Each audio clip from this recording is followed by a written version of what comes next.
विशाल पृथ्वी, उत्ताल तरंगों वाले विशाल समुद्र, अतुच्छ पर्वतराजी, दुर्भेद्य घने जंगल, दिगंत व्याप्ति रेगिस्तान, जोखिम से भरी तुषार क्षेत्र, इन सभी को एक साथ लेकर हुई है हमारा विशाल पृथ्वी। ऐसी कई जगह शुरुआत में हमारे पहुंच के बाहर थे। इंसानों ने एक ही दिन में इनके बारे में जाना नहीं था। सदियों की अनुसंधान के दौरान एक के बाद एक जानकारी हासिल करते करते इंसानों ने इनके बारे में जाना है।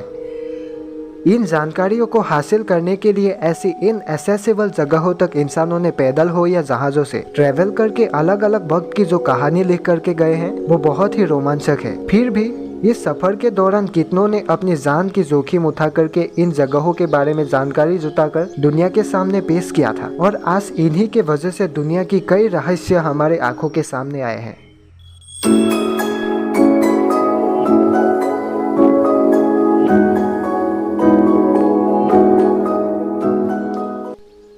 वैसे शुरुआत में इंसानों की आबादी ज़्यादा नहीं थी, इसलिए उनके रहने वाले इलाकों की फैलाव भी कम थी।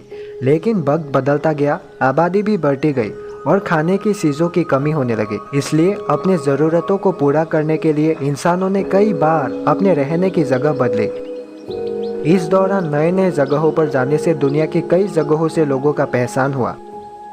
अच्छी और सुरक्षित जगहों को सुनकर लोग बसने लगे।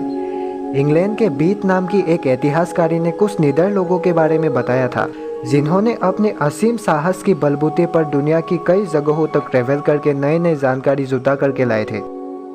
इंग्लैंड की तरफ सबसे पहले गए थे पिक्स जाति के लोग। इन लोगों की आबादी सीरिया पर थी। ये लोग लकड़ी से बनी बड़ी बड़ी जहाज़ों से आकर के आयरलैंड पर उतरते हैं, लेकिन वहाँ पर पहले से ही स्कॉच जाति के लोग रहते थे।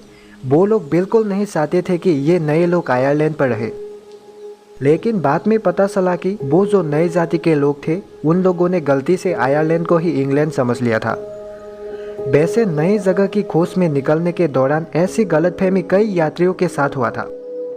आपको पता है, अमेरिका का आविष्कार करने वाले कोलंबस जो थे यूरोप से निकलते हैं भारत की खोज में, लेकिन वो पहुंचते हैं अमेरिका पर और उसने अमेरिका को ही भारत समझ लिया था। ऐसे ही फरासी यात्री ला सियाल ने भी लॉरेंस नदी से ट्रैवल करते करते जब उसका नज़र एक झरने पर पड़ा, बस उसने सोच लिया कि इसी झरने के ऊपर सिन होगा। उन्होंने तो झरना का नाम भी रख दिया, ला सिन रैपिड्स, मतलब सिन का झरना। वैसे इन लोगों की हम कितना भी गलतियां निकाल ले, लेकिन उनके ज़माने में ना ही उनके पास भौगोलिक जानकारी थी और ना ही किसी नक्शे की उपलब्धि थी। अलेक्जेंडर के भारत आगमन के बाद ही ग्रीक वासियों को पूर्वी देशों के बारे में जानकारी मिलते हैं। समुद्री सफ़र के दौरान लोगों में भौगोलिक जानकारी बढ़ने लगते हैं। कई लोगों ने गहरे प्रशांत महासागर से गुजरकर वहाँ की द्वीपों में डेरा डालते हैं। धीरे धीरे आबादी भी बढ़ती गई। लोग दूर दूर की समुद्री सफ़र पर निकलते थे, फिर भी लोगों के पास किसी उन्नत जहाज़ या नाव की कमी थी, इसलिए अनगिनत जहाज़ें डूबे, लोगों की बेहिसाब जाने गई। नॉर्वे पर एक अलग ही तरह के लोग रहते थे, वाइकिंग। पेशे में ये लोग समुद्री लुटेरे थे। ये लोग समंदर की मुश्किलों से बिल्कुल डरते नहीं थे। उन लोगों ने अपने जहाज़ों से ग्रीनलैंड, उत्तरी अमेरिका, रशिया जैसी जगहों तक अपना अभियान चलाया। बाद में ये लोग जा करके आइसलैंड पर रहने लगे। 986 ख्रीस्ताब्द में बियार्न हार्जोल फसल नाम की एक वाइकिंग लुटेरे ने आइसलैंड से ट्रैवल करके सबसे पहले जा करके अमेरिका पहुंचते हैं। सफ़र के दौरान समुद्री तूफान के संपर्क में आने से उनका जहाज़ उत्तर पश्चिम डायरेक्शन की तरफ बह जाते हैं। उन्हें लगा कि वो ग्रीनलैंड की तरफ जा रहा है। इससे पहले भी उसने कई बार ग्रीनलैंड पर गए थे, लेकिन इस बार उसने एक अलग ही जगह पर जा कर के कदम रखा। वापस लौटकर हार्जोल फसल ने सबको बताया कि उसने एक नई जगह को देखा है। लीफ एरिसन नाम की एक दूसरे वाइकिंग ने एक लकड़ी के जहाज लेकर नॉर्वे से निकलते हैं और उत्तरी अमेरिका के लाब्राडोर में पहुंचते हैं। वहां पर जाकर उसने ढेर सारे अंगूर की पेड़ देखे। इस वजह से उसने जगह का नाम ही वाइनलैंड, मतलब अंगूर राज्य, रख दिया।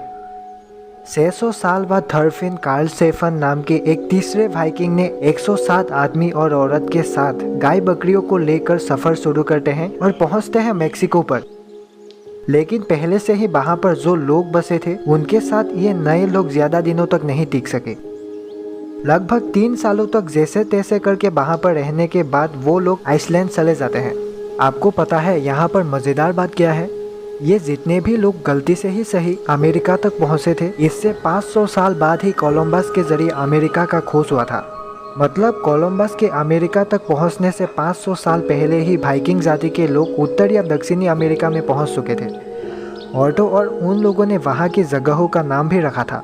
चलिए जो भी हो, इन सब बातों से यही समझ में आते हैं कि नए जगह की खोज में लोग जहाँ भी पहुंचे थे वहाँ पर पहले से ही दूसरे लोगों की आबादी बसी थी। इन सब में कुछ ऐसे भी लोग थे जो अपने खुशहाल देश को छोड़कर अपने मर्जी से रहने के लिए उत्तरी मेरू के बर्फीले इलाकों में जाकर के रहने लगे थे। कुछ लोग तो व्यापार के दौरान अपने सामानों को लेकर के दुनिया भर में घूमते फिरते थे। वैसे दुनिया भर की नई नई जगहों की ज्यादातर जानकारियों को तो ग्रीक और रोमानियों ने ही जुटाई थी। फिर भी रोमानियों ने चीन देश का नाम तक नहीं सुना था। ग्रीक की तो बात ही अलग थी। ये अपने आप को हमेशा सभ्य और दूसरे जातियों को बौना मानते थे।